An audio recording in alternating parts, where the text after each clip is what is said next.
Brought to you by Chitale बंधू.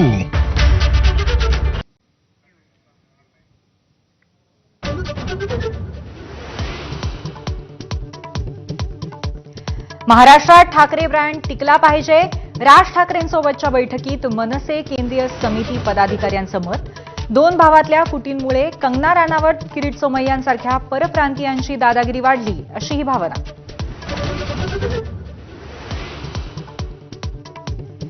लाडक्या बहिणींसाठी निधी जमवताना सरकारची दमछाक. मे महिन्याचा हप्ता देण्यासाठी सामाजिक न्यायाचा निधी पुन्हा वळवला. पंतप्रधान मोदींच्या हस्ते जगातील सर्वात उंच चिनाब रेल्वे पुलाचं उद्घाटन. पहलगाम हल्ला आणि ऑपरेशन सिंदूरनंतर मोदी प्रथमच जम्मू काश्मीरमध्ये. सरसंघचालक मोहन भागवत यांचं मोठं वक्तव्य. ऑपरेशन सिंदूरने एकतेचं महत्त्व अधोरेखित केलं. पाकिस्तानात अजूनही द्विराष्ट्रवाद सिद्धांत कायम. समाजाला एकजुटीने राहण्याची गरज असल्याचंही नमूद. रिझर्व्ह बँकेचा मोठा दिलासा. रेपो रेटमध्ये 0.5% कपात.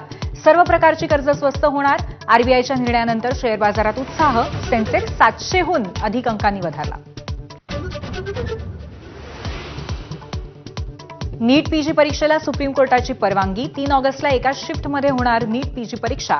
एनबीईची मुदतवाढीची पुढे ढकलण्याची विनंती कोर्टाकडून मान्य.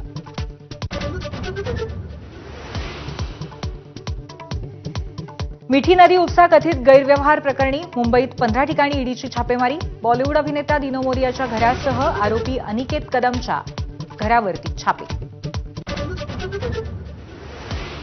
किल्ले रायगडावरती आज 351वा शिवराज्याभिषेक सोहळा. पालखी मिरवणुकीसह मर्दानी खेळांचं आयोजन. कोल्हापुरातही शाहू महाराजांच्या उपस्थितीत नवीन राजवाड्यात शिवराज्याभिषेक सोहळा. बंगळुरू चेंगराचेंगरी प्रकरणी आरसीबीच्या मार्केटिंग हेड निखिल सोसाळेला बंगळुरू विमानतळावरती अटक. आरसीबीचे आणखी 3 अधिकारी ताब्यात.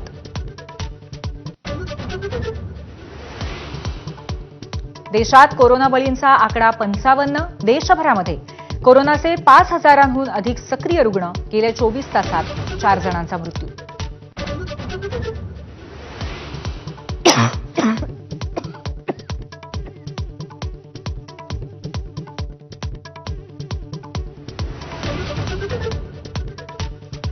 G7 परिषदेला मोदींना जायची इच्छा नव्हती. संजय राऊतांचा दावा. युद्धबंदीबाबत ट्रम्प तोंडावरती बोलले तर पंचायत होण्याची मोदींना भीती असल्याचा टोला.